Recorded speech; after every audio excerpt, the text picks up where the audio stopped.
வணக்கம். இன்றைக்கி நம்ம டெம்பிள் 360யில் கோனேரி ராஜபுரம் நடராஜர் கோவிலை பற்றி தான் பார்க்க போகிறோம்.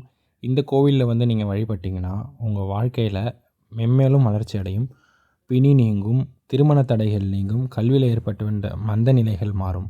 இந்த கோவிலில் இருக்க இறைவன் 4.5 அடி உயர சுயம்பு மூர்த்தியாக அருள்பாலிக்கிறாரு. ஒரே கோப்பில் 13 தலம் உள்ள வில்வ இலை இந்த கோவிலில் தலவிருட்சமாக இருக்குது. தேவாரம் பாடல் பெற்ற 274 சிவாலயங்களில் இது 97வது தேவார ஸ்தலமாகும்.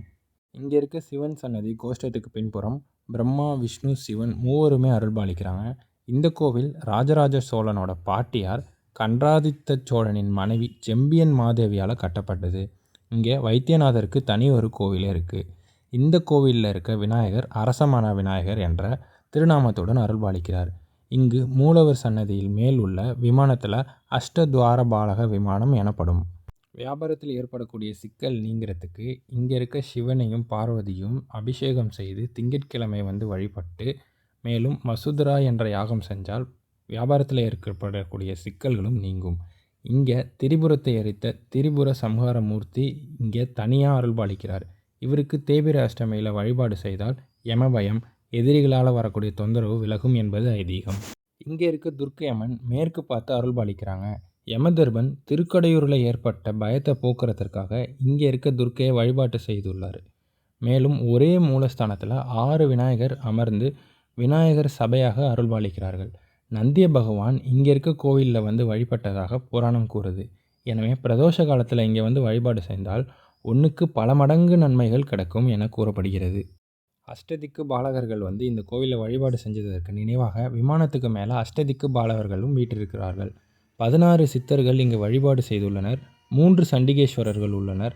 பெருமாள் தாரை வார்த்து கொடுக்க சிவபார்வதி திருமண காட்சியை அகத்தியர் இங்கு தரிசனம் செய்துள்ளார். பூமாதேவி இங்கு வழிபாடு செய்திருக்கிறார். எனவே இத்தல இறைவனுக்கு பூமிநாதர் என்ற பெயரும் உண்டு. எனவே உங்கள் நிலத்தில் ஏற்படக்கூடிய பிரச்சனை, வீடு கட்டுறதில் ஏற்படக்கூடிய பிரச்சனை எல்லாத்தையுமே இங்கே வந்து இறைவன்கிட்ட முறையிட்டால் நிவர்த்தியாகும் என நம்பப்படுகிறது. பிரம்மாண்டமான நடராஜர் இந்த கோவிலில் இருக்குது. அது வரத்துக்கான காரணம் என்னன்னா, வரகுண பாண்டியன் என்ற மன்னனுக்காக சிவனும் பார்வதியும் பஞ்சலோகத்தால் ஆன குழம்பை குடித்து சுயம்பு மூர்த்தியாக நடராஜர் சிவகாமி அம்மனாக காட்சி கொடுத்துள்ளனர். மதுரை, உத்தரகோசமங்கை, கோனேரி ராஜபுரம் ஆகிய 3 தலங்களில் தான் நடராஜருக்கு திருவீதி உலா கிடையாது. பிரம்மாண்டமாக நடனமாடும் இத்தல நடராஜருக்கு மனிதனுக்கு இருப்பது போலவே ரோமம், மச்சம், ரேகை, நகம் ஆகிய அனைத்து அம்சங்களும் இருப்பது சிறப்பம்சமாகும். இந்த பகுதி மக்களுக்கு இந்த கோவிலை நடராஜர் கோவில் என்று அழைத்து தான் பழக்கம். நடராஜரை தொடர்ந்து இந்த கோவிலில் இருக்க சனி பகவானும் சிறப்பு வாய்ந்தவராக கருதப்படுறாரு. ஏன்னா இவர் மேற்கு பார்த்த நிலையில் அமையப்பட்டிருக்காரு. எதுக்காகனா, நலனும் அவரோட மனைவி தமயந்தியும் திருநள்ளாறு செல்றதுக்கு முன்னே இந்த தலத்தில் இருக்க இறைவனை வழிபாடு செஞ்சுருக்காங்க. எனவே மற்ற ஸ்தலங்களில் சனி பகவான் கருப்பாடை அணிந்திருப்பார். இந்த கோவிலில் மட்டும் வெள்ளை ஆடை அணிந்திருப்பார். இங்கே இருக்க சனி பகவானுக்கு வெள்ளை எள்ளில் விளக்கேற்றினால் சனி தோஷம் நீங்கப்படும் என்று ஐதீகம்.